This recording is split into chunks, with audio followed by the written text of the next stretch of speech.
Okay, तो last class में हमने drawbacks of words atomic model पढ़ा था, स्पेक्ट्रल लाइंस के कुछ प्रॉब्लम्स किए थे। आज हम उसके आगे देखेंगे। बेसिकली आज हम डी ब्रुगली हाइपोथेसिस पढ़ेंगे।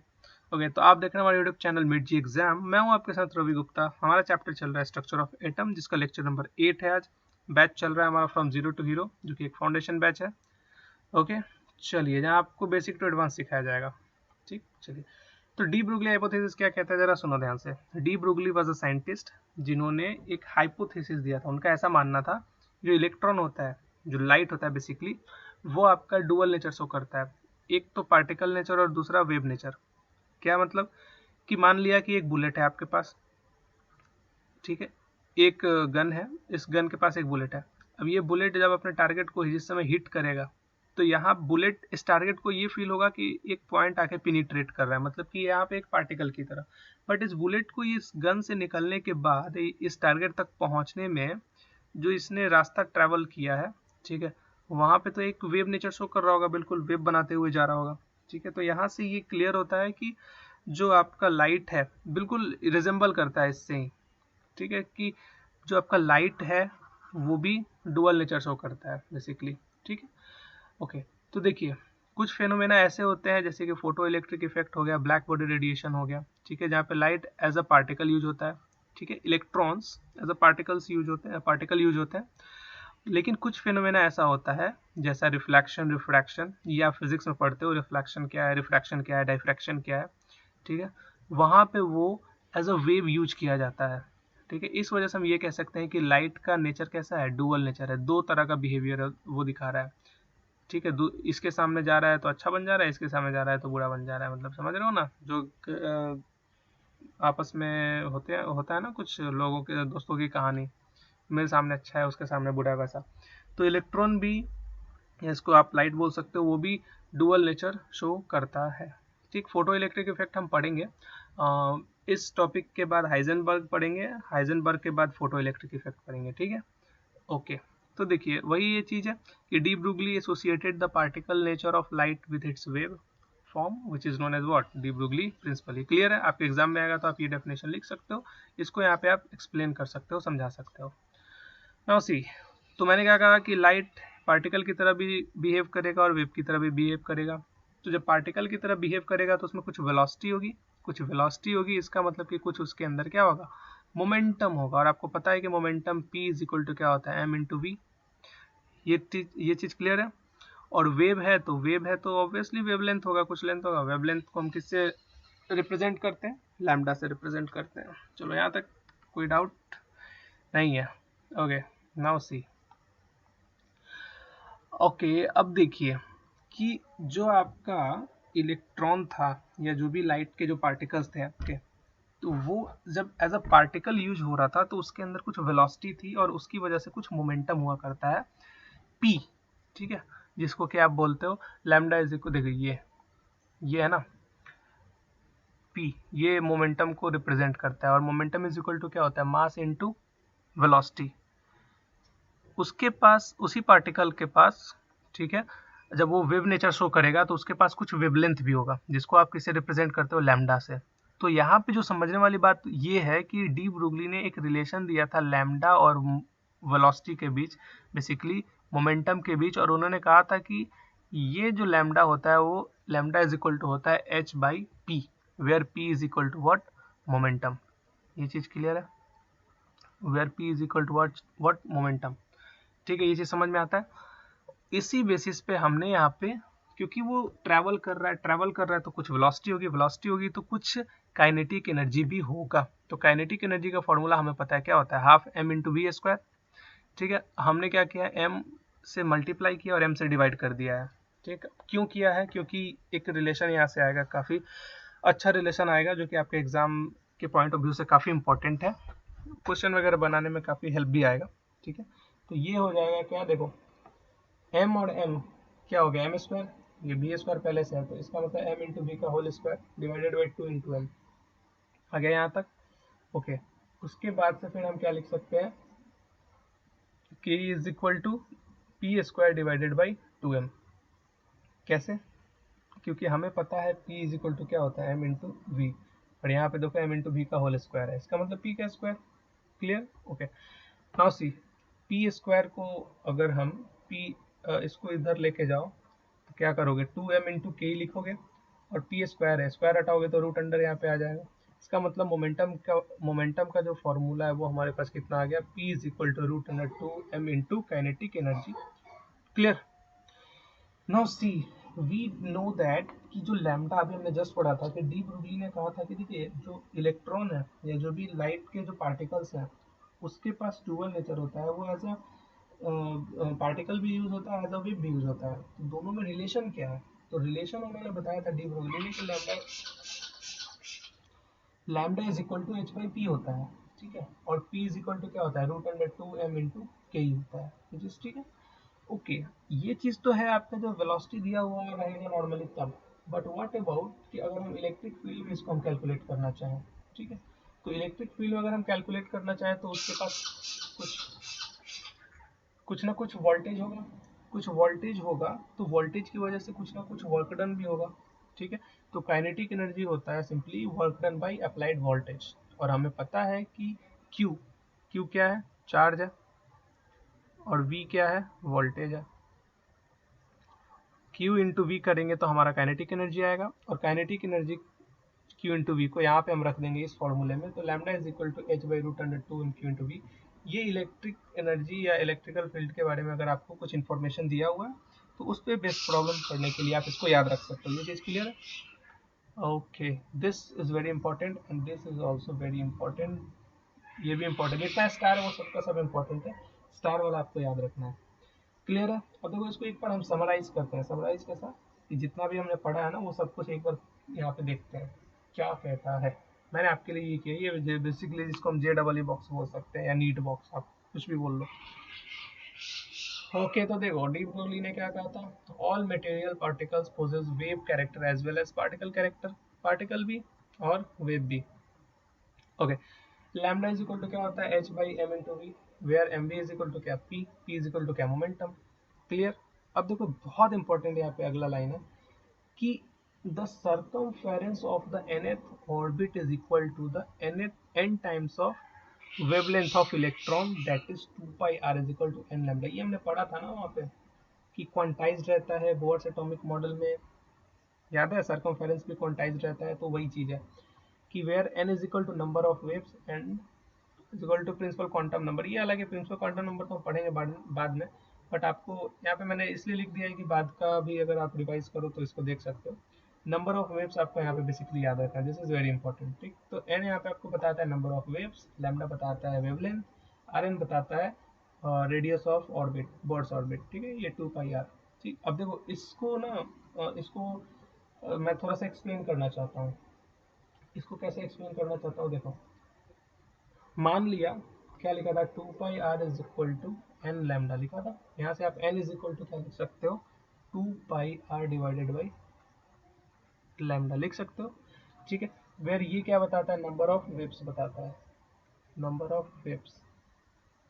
अब मान लिया कि ये ऑर्बिट है, इसके पास दो वेव है, दो वेव है, तो दो वेव है तो कैसे बनेगा, ये पहला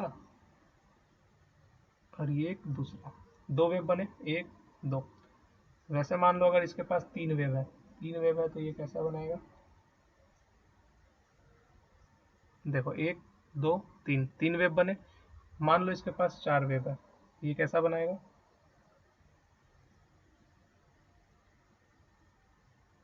देखो एक दो तीन चार, ठीक है, पांच है तो कैसा बनाएगा, वैसे ही पांच कर दो। तो ये n बताता है कि आपके एक ऑर्बिट में नंबर ऑफ वेव्स कितने बनेंगे, ठीक है। इस फॉर्मूले से आप कैलकुलेट कर सकते हो यहाँ से। क्लियर है यहाँ तक, ठीक है। और बेसिकली ये आपका 2 पाई आर ये जो है ये सर्कमफेरेंस का है, और सर्कमफेरेंस तो आपका क्वांटाइज्ड रहता है, ये आपको पता है। क्लियर। ओके, तो ये आपको याद रखना, this is very very very important, इसलिए मैंने समराइज करके लिख दिया है, सो दैट कि आप भूलो मत, बोलते तो बहुत है ना। चलो चलो, ये चीज़ क्लियर, कहाँ पे था मैं, यहाँ पे था। ओके, तो नंबर ऑफ वेव यहाँ तक क्लियर। तो अब देखिए वेवलेंथ ऑफ इलेक्ट्रॉन आपको अगर डायरेक्ट निकालना है, लैम्डा वोल्टेज दिया हुआ है, लैम्डा पूछ रहा है, तो root under 150 divided by v angstrom ये लगा सकते हो, ये डायरेक्ट फॉर्मूला है, दिस इज वेरी इंपॉर्टेंट, याद आए मतलब जब सॉल्व करोगे ना तो ये हेल्प करेगा, क्वेश्चन वगैरह सॉल्व करोगे तो ये काफ़ी हेल्प करता है हमारी। ठीक है, ऐसे क्वेश्चन हम करेंगे तो आएगा। ओके, फिर आपका नेक्स्ट पॉइंट बोलता है कि wave nature of electron has been confirmed by Davisson and Germer experiment. देखो, Davisson and Germer was the disciple of de Broglie, ये चेला था दोनों। डेविसन एंड जर्मर जो थे ना, दोनों चेले थे। चेले मतलब कि शिष्य थे डी ब्रोगली के। उन्होंने डेविसन जर्मर एक्सपेरिमेंट किया था। वो आप इंजीनियरिंग अगर आप करोगे ना तो आपको फर्स्ट ईयर में पढ़ना है फिजिक्स में, डेविसन जर्मर एक्सपेरिमेंट। तो ये वेव नेचर कहाँ से आता है ये बताया था इन्होंने, डेविसन एंड जर्मन ने। तो एक क्वेश्चन ऐसा शायद कभी नीट में एक बार आया था, बट जनरली पूछते नहीं है, लेकिन आपके नॉलेज के लिए मैंने ये लिख दिया है कि wave nature of electron actually बताया था डेविसन एंड जर्मन ने। ठीक है, और इन्हीं की बात को लेकर फिर डी ब्रूगली ने अपना एक हाइपोथेसिस लिखा था, जिनको कि हम डी ब्रूगली हाइपोथेसिस के नाम से जानते हैं। क्लियर है?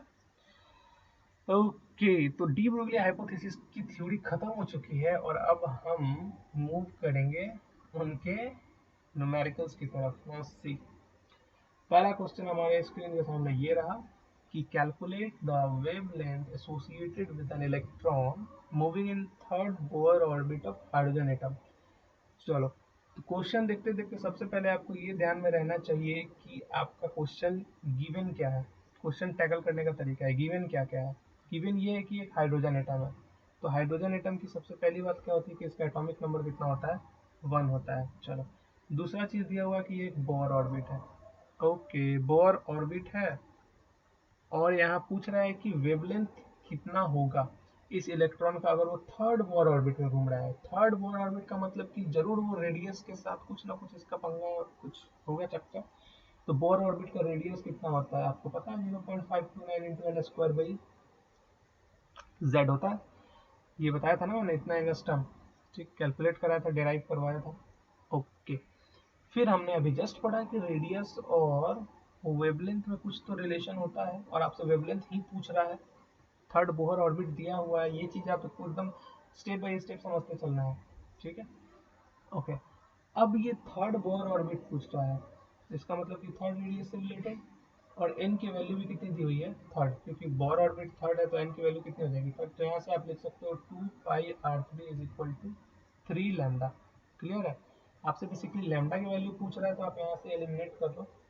क्या लिखोगे यहाँ से, lambda is equal to 2π/3 into R3। अब आप सोचोगे कि सर हम R3 कैसे कैलकुलेट करें, R3 कैसे आएगा, कैसे आएगा। तो देखो, R3 is basically directly proportional to क्या होता है, R इज इसको हटाओ, R is directly proportional to क्या होता है, n स्क्वायर बाई जेड होता है। चलो, ये तो कोई दिक्कत नहीं है ना। ठीक है, अब देखो R1/R3 अगर हम इसको लिखेंगे तो हम क्या लिख सकते हैं, n1 square by z divided by n3 square by z. Z तो तुम्हारा 1 है, कोई दिक्कत नहीं है। ठीक है, R1/R3 इज इक्वल टू क्या हो जाएगा, एन स्क्वायर कितना है पहला, डिवाइडेड बाई 3 स्क्वायर, मतलब कि 3 का स्क्वायर ऐसे लिख लो। ठीक, R3 पूछ रहे हैं यहाँ से, R3 इज इक्वल टू कितना हो जाएगा, 3 का स्क्वायर इंटू R1। ठीक है, अब यहाँ पे कुछ भी नहीं दिया है पहला ऑर्बिट, इसको हम क्या मान सकते हैं, 1, क्योंकि ये देखो 3 के कोरस्पॉन्डिंग ये 3 आ रहा है, तो R के कोरस्पॉन्डिंग क्या आएगा, R1 के, R3 के कोरस्पॉन्डिंग 3 का स्क्वायर, तो R1 के कोरस्पॉन्डिंग 1 का स्क्वायर, मतलब ये 1 है। इसका मतलब R3 इज इक्वल टू कितना है, 3 3 9 है। ठीक है, ओके। तो यहाँ पे आप लिख सकते हो 2π/3 इंटू R3 की जगह पे क्या लिख सकते हो, 3 का स्क्वायर, और डिवाइड बाई जेड यहाँ पे लिख लो, क्योंकि R3 इज इक्वल टू क्या हो जाएगा, n स्क्वायर बाई जेड। जो कांस्टेंट है उसको हम ऐसे भी आप लिख सकते हो। ठीक है, तो क्वेश्चन दो तरीके से पूछ सकते हैं, इसलिए मैंने ये वाला आपको कॉन्सेप्ट बताया है। जो R3 होता है, जो रेडियस होता है बेसिकली, वो होता है 0.529 into n square by z. तो 0.529 इंटू एन स्क्वायर मतलब कि थर्ड बाई जेड, जेड का वैल्यू कितना होगा, 1। इसको आप 1 ही लिख लो यहाँ पे, इसको आप 1 ही लिख लो। ठीक है, this can be written as 1। तो यहाँ से जो लैम्डा की वैल्यू आएगी, यही आपकी वैल्यू हो जाएगी, यही आपका आंसर हो जाएगा। ठीक है, आर सिंपली पूछा है थर्ड ऑर्बिट के लिए, तो 3 रख दिया वैल्यू यहाँ पे एन की जगह पे। बट अगर कभी दो एलिमेंट के बारे में ऐसा कंपेरिजन पूछे ना, तो आप इस कॉन्सेप्ट को यूज कर सकते हैं, ऐसे कंपेरिजन वाला कॉन्सेप्ट जो मैंने बताया। ठीक है, चलो ये क्लियर है। ओके, चलो इसको हटा करेंगे, आगे का क्वेश्चन है। नेक्स्ट क्वेश्चन क्या कहता है जरा देखो। ओके, नेक्स्ट क्वेश्चन क्या कहता है जरा पढ़ो ध्यान से। If the radius of first Bohr orbit of hydrogen atom is r naught, अरे ये आर नॉट है, दिस इज आर नॉट, ठीक है, नीचे नॉट है ये। Then calculate the de Broglie wavelength of an electron moving in the fourth shell. देखो यहाँ पे क्या बोल रहा है, सिंपल सा क्वेश्चन है, जैसा मैंने लास्ट क्वेश्चन कराया उसको थोड़ा सा मॉडिफाई करके है, वो कंपैरिजन वाला जो बताया था ना मैंने, कि इनिशियल जो इसका R1 है वो R0 के बराबर है, ठीक।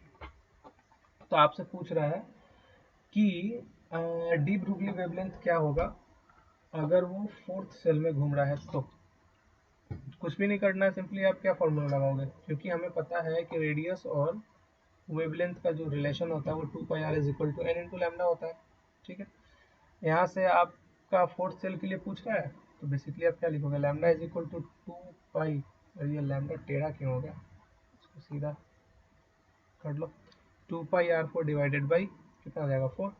अब R4 कैसे कैलकुलेट करोगे, तो R4 divided by R1 is equal to वही अपना simple n1 square by n4 square by z divided by n1 square by z, यही होता है डायरेक्टली प्रोपोर्शनल।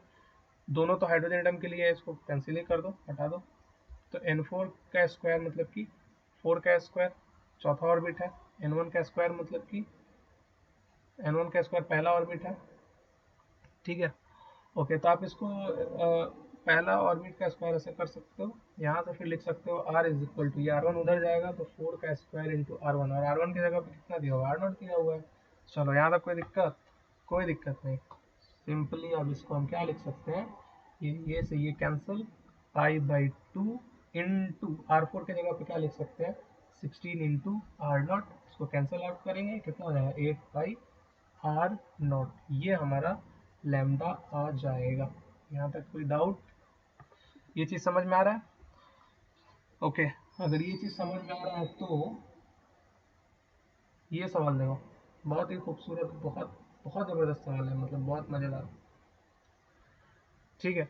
बोल रहे हैं कि एक एरिया जो इलेक्ट्रॉन कवर करता है फोर्थ सेल में मूव करते हुए, वो एरिया है x into lambda square by पाई। तो फिर आपसे x की वैल्यू पूछ रहा है, कैसे कैलकुलेट करो, थोड़ा सा दिमाग लगाओ खुद का, जरा सोचो कि कैसे बनेगा। एक इलेक्ट्रॉन उस ऑर्बिट में मूव कर रहा है, उस ऑर्बिट में मूव करते हुए कुछ एरिया कवर कर रहा है, एरिया कवर करेगा तो ऑब्वियसली सरकमफेरेंस पे घूम रहा होगा, ठीक है। और सरकमफेरेंस के अंदर का सारा जो एरिया है, सारा जो अंदर है वो एरिया आपका है, और उसी एरिया को वो कवर करते हुए चल रहा है। तो फिर आपसे पूछ रहा है कि x की वैल्यू क्या होगी, जरा सोचो कैसे। देखो, मान लिया कि यहाँ पे एक ऑर्बिट है, ठीक। अब इलेक्ट्रॉन घूमेगा, मान लो आर का हमारा रेडियस है, तो एरिया कितना हो जाएगा, एरिया कवर्ड हो जाएगा हमारे पास कितना, this will be equal to pi into r square, ठीक है। यहाँ से हम आर की वैल्यू को यहाँ पे रखेंगे, ये कितना हो जाएगा 2, मतलब कि आर इज इक्वल टू यहाँ से कितना आ जाएगा 2 लैम्डा बाई पाई। अब देखो पाई इंटू आर का स्क्वायर मतलब कि 2 लैम्डा बाई पाई का होल स्क्वायर, यहाँ से कितना हो जाएगा pi into 2 to the 4 lambda square by pi square, pi से पाई क्या हो जाएगा कैंसिल, और यहाँ से वैल्यू कितनी आ जाएगी 4 into lambda square divided by pi. अब इसको कंपेयर करो x लैम्डा स्क्वायर बाई पाई के साथ, तो x की जगह पे कितना आ जाएगा 4 आ जाएगा, तो यहाँ पे x की वैल्यू कितनी आएगी 4। ओके, चलो तो नेक्स्ट क्लास में हम पढ़ते हैं डी हाइजेनबर्ग अनसर्टेनिटी प्रिंसिपल, ठीक है। ये था इस वीडियो का एंड, चलो मिलते हैं, बाय बाय, टेक केयर।